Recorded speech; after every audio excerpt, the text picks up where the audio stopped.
Salut, c'est Trado, content de vous retrouver pour la mise à jour de l'analyse technique du CAC 40 qui fait grise mine aujourd'hui avec 1% d'abandonnés et c'est encore pire aux États-Unis. Bon, les statistiques n'ont pas été au goût des investisseurs aux États-Unis et la perspective de baisse des taux semble s'éloigner encore davantage.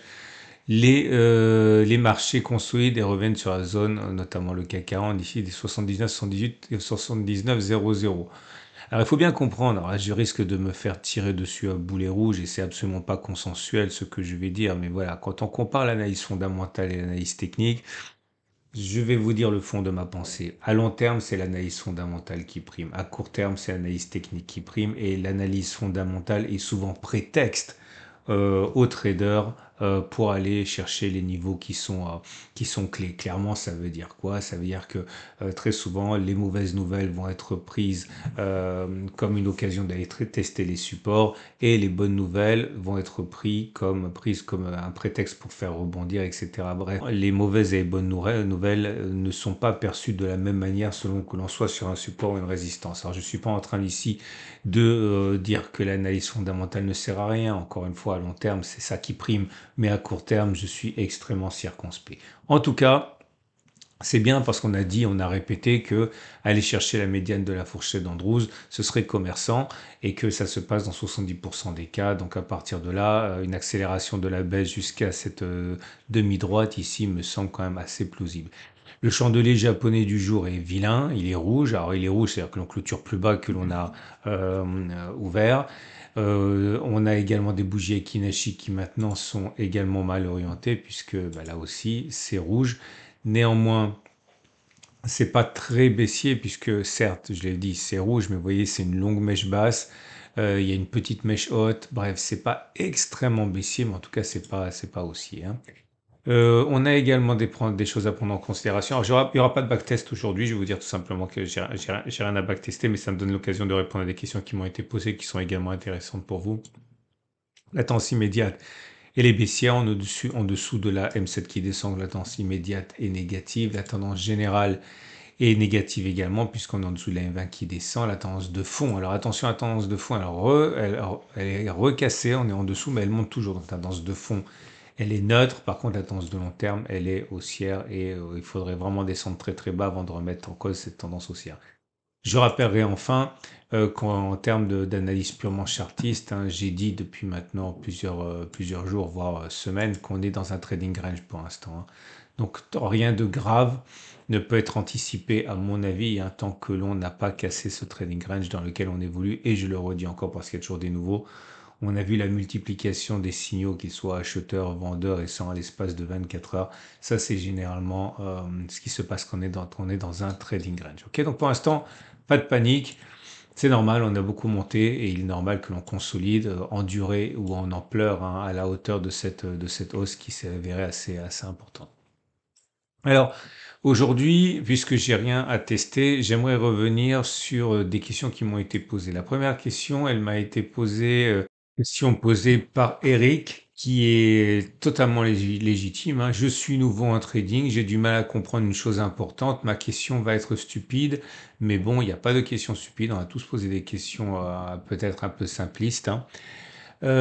Si par exemple tu dis support à 68, 78,00, c'est sur de la cotation indice ou CFD parce que c'est complètement différent, je suis perdu. Alors là, Eric, quand je parle de support ou de résistance, ici tu as en face des yeux un graphe en spot, c'est-à-dire pas en CFD.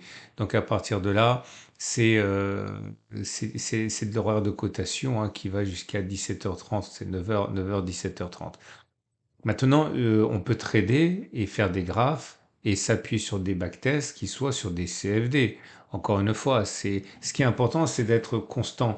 C'est-à-dire que si tu fais des analyses et ou des backtests et ou des scénarios qui sont sur le CAC 40 spot, tu dois ensuite les appliquer sur le CAC 40 spot. Là, par exemple, si tu n'as pas accès ou que tu veux pas avoir accès au temps réel CAC 40 et que tu fais toutes tes analyses sur je dis n'importe quoi, H4 CFD, eh bien, il faut impérativement trader avec l'unité de temps et le support en question en CFD, ok? Parce que ce qui s'est avéré vrai lors des X dernières occurrences sur un graphe donné n'a absolument aucune raison d'être vrai sur, sur un autre indice ou un autre support. Donc les deux sont valables, mais il faut vraiment faire attention de trader ce que tu as testé sur le support et le graphe que tu as testé.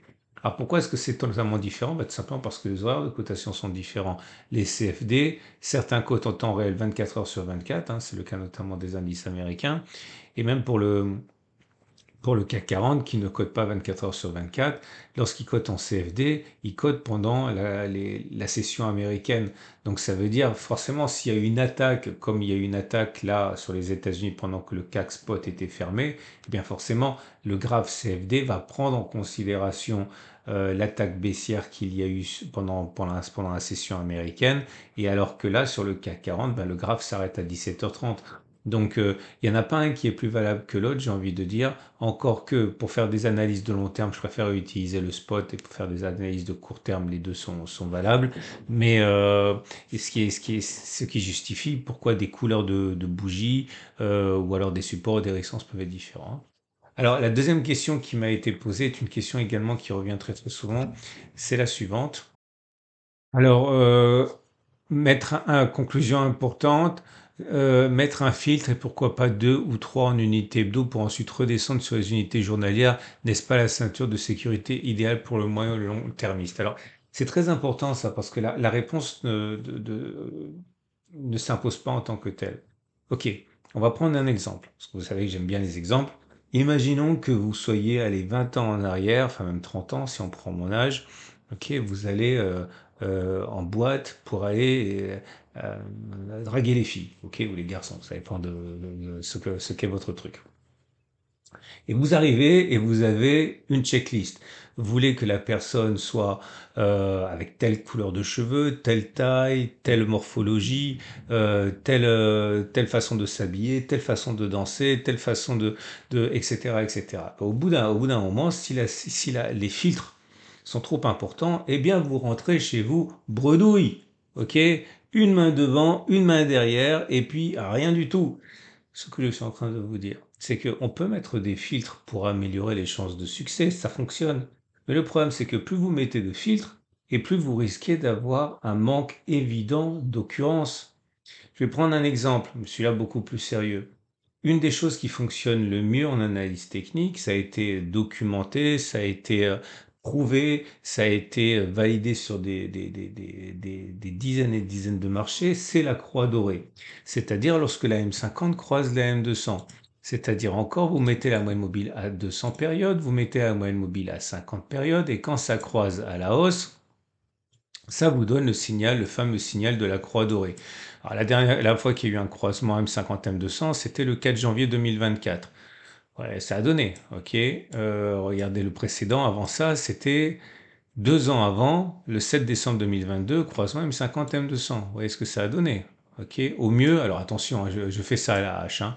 Je dis pas que c'est toujours aussi bien, et d'ailleurs, vous y avez aucune chance pour sortir à ce niveau, mais voilà, c'était 13,8% en 3 mois. C'est-à-dire la performance annuelle en quelques mois. Alors, regardez celui-là, un autre croisement M50 M200, beaucoup, beaucoup, beaucoup plus intéressant. Regardez ici, M50 M200. Et là, on peut voir que la hausse a été au mieux, hein, de 35%, en même pas un an. Ok. Bon, et puis bon, on voit que il est plausible, hein, que ça se passe comme ça sur les autres marchés. Je n'ai pas regardé, mais c'est sûr que ça fonctionne aussi bien, voire encore mieux. Je mets le Nasdaq, mais j'aurais pu prendre autre chose. Si on regarde le Nasdaq, là, le dernier croisement M50 M200, je sais qu'il a fonctionné, mais je ne sais pas dans quelle mesure il a fonctionné. On a, oh là là, regardez ça. Le dernier croisement M50 M200, ça a eu lieu en 2023, c'était ici, et on a fait au mieux 51% en voilà, un an et 3 mois. Bref, ce que je suis en train d'essayer de vous convaincre, ce dont j'essaie de vous convaincre, c'est que voilà, ça fonctionne très très bien. Mais des croisements M50, M200, vous en avez, voilà, tous les 2 ans, tous les 3 ans. Ça veut dire que si vous imposez une moyenne mobile à 50, une moyenne mobile à 200, que l'un va aller dans le sens de l'autre, etc., etc., vous ajoutez progressivement des conditions, si bien que vous avez un nombre d'occurrences qui est très très faible. Donc, mettre des filtres supplémentaires, c'est totalement envisageable. Et à partir de là, vous vous retrouvez soit avec une situation où vous avez beaucoup moins d'occurrences, soit avec une situation où il faut multiplier les actifs pour que le nombre limité d'occurrences soit compensé par un univers de traits plus important. On ne peut pas avoir tout et son contraire. Ok, donc oui, absolument, augmenter le nombre de filtres, mais il faut quand même faire attention au risque d'avoir plus rien à trader. Voilà, j'espère que ça vous a servi un petit peu de cadre, ce que j'ai expliqué. On va donc passer au trade du jour parce que j'ai rien d'autre à trader, à expliquer. Votre rendez-vous avec IG. IG, bien plus que du trading. Une équipe d'experts à vos côtés. Et en l'occurrence, ici, c'est toujours pareil, j'ai envie de dire. Si vous êtes haussier, vous êtes sur un point d'achat ici. Vous êtes sur un point d'achat. L'idée, c'est qu'il faut mettre le stop de protection, à mon avis, ok, en dessous de la médiane de la fourchette d'Andrews. Voilà, comme ça, ouais, vous avez un ratio gain risque de quasiment 2. Ok. Et si vous avez un biais qui est baissier, eh bien, vous pouvez absolument trader à la baisse, mais j'attendrai pas, j'attendrai que l'on remonte un petit peu, j'attendrai que l'on revienne éventuellement sur cette zone-là. En fait, ce qui s'est produit là, c'est toujours pareil, après coup, on se dit, ah, j'aurais dû le faire, il y avait tout pour le faire, je l'ai pas fait, oui, mais voilà, au moment où on est, tout le monde était positif ici, personne ne voulait spéculer à la baisse, et tout le monde est négatif ici, donc personne ne veut spéculer à la hausse. Donc voilà ce qu'on peut faire. Moi, ce que je vais faire, c'est la chose suivante. Si jamais je vois que la médiane elle est touchée, demain j'achèterai. Ok, mais je vais acheter avec un stop de protection très très très très large. Donc ça veut dire une position qui sera sans doute à compléter. Ok, je vais mettre un stop. Alors, ça va être un trade de moyen terme dans le sens de la tendance parce que je considère toujours qu'on va monter par la suite. Donc, je vais acheter mon stop de protection. Encore une fois, il va être très très large. Bon, l'objectif, il n'y en a pas, c'est d'aller très très haut. Je vais mettre mon stop de protection en cas de clôture sous la M200. Ok, de clôture sous la M200.